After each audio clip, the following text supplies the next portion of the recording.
sound speeds. Welcome to something that I hate a lot. Probably one of the things that I hate the most in the film industry, as a matter of fact. Why do I hate it so much? Well, I'll probably tell you before this thing is done in rant form. So if you like me ranting, you are probably going to be happy by the time we get to that at the end of this video. But before we go there, let's set this up for you. In 1951, Warner Brothers released a Gary Cooper movie called Distant Drums, and in this movie there's a sequence where some actors are walking through a swamp in the Everglades.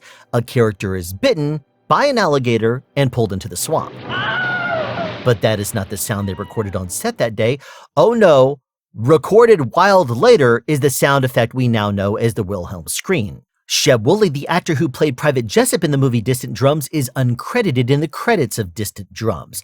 Oh, but he is credited for voicing the Wilhelm Scream. Now, that was take 5 that they used in the movie, but all the takes were sent afterwards on a reel called Man Getting Bit by an Alligator and sent away to be put in the Warner Brothers stock sound library. Now, I have to make a little Alan comment on this before we move on. Watch the sequence.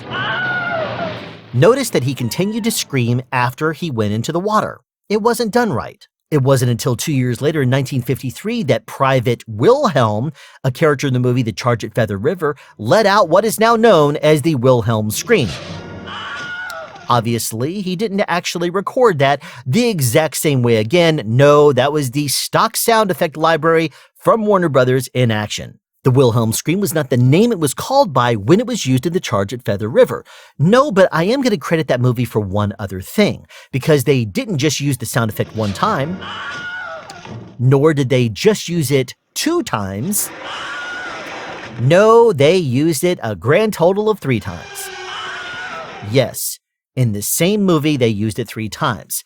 And to me, this marks the very first occurrence, and the movie definitely deserves credit for, overusing the Wilhelm Scream for the first, second, and third time. Fast forward to 1977. Ben Burt, the motion picture sound designer, came across a reel called Man Getting Bit by Alligator and decided to go through it and found a sound effect he liked and later named the Wilhelm Scream. And he decided to incorporate it into the movie he was working on, which was called, Star Wars. There's this little piece that you might recall inside of the Death Star, and this character by the name of Luke shoots this armored dude called a Stormtrooper, and he falls off this ledge. Well, when he falls off the ledge, you hear the sound effect.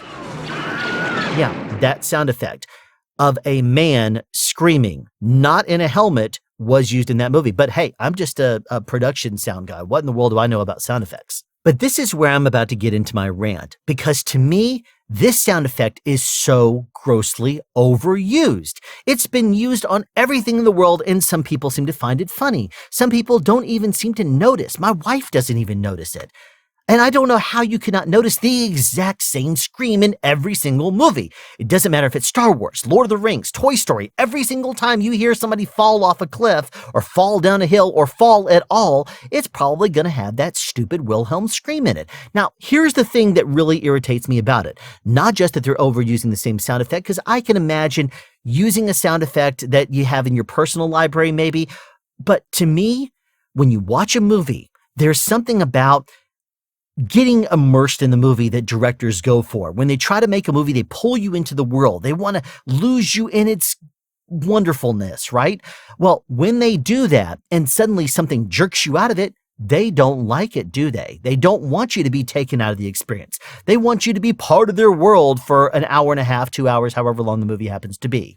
But anytime I hear the Wilhelm Scream, it instantly takes me out of the movie and irritates me, sometimes making me very mad. Why? Because it's the same sound effect used over and over and over again. It is overused. It doesn't need to be overused. People don't need to be using it anymore. Stop using the Wilhelm Scream. It is so badly overused at this point. Now, the reason I wanted to do this video is because, to me, you need to be programmed to hear this sound effect, and therefore you need to hate it. If there's anything in 2021, the time that I'm shooting this video, that we need to cancel, it's the Wilhelm Scream. It is overused to death. Now, in 2018, Star Wars did announce that they are no longer going to be using the Wilhelm Scream. Thank you very much. That happened in February 2018, by the way. And I am very, very happy that they made that announcement. But I really wish Ben Burtt did not find the sound effect and it remained in the depths of the Warner Brothers stock sound library. But anyway, I wanted to share this rant with you because to me, it's extremely irritating. And every single time I hear it, it makes me want to punch something. Like a DVD player, like a screen, like something, not a person. I'm not going to be violent about it, nor am I going to actually punch anything. I just get very, very frustrated because to me, it is a sound that does not need to be used ever again. So if you're a sound effects person that is in charge of picking out sound effects, please, for the love of God, don't use that sound effect. Delete it. If anybody knows how to delete it off of Wikipedia, holy crap, I would love it if it vanished off of Wikipedia. I hate that sound effect. Unfortunately, though, it's in a lot of my favorite movies. Thank you for tuning into this episode of Soundspeeds. Be sure to tune in the future for more, probably rants, frustrations, and of course, sound advice.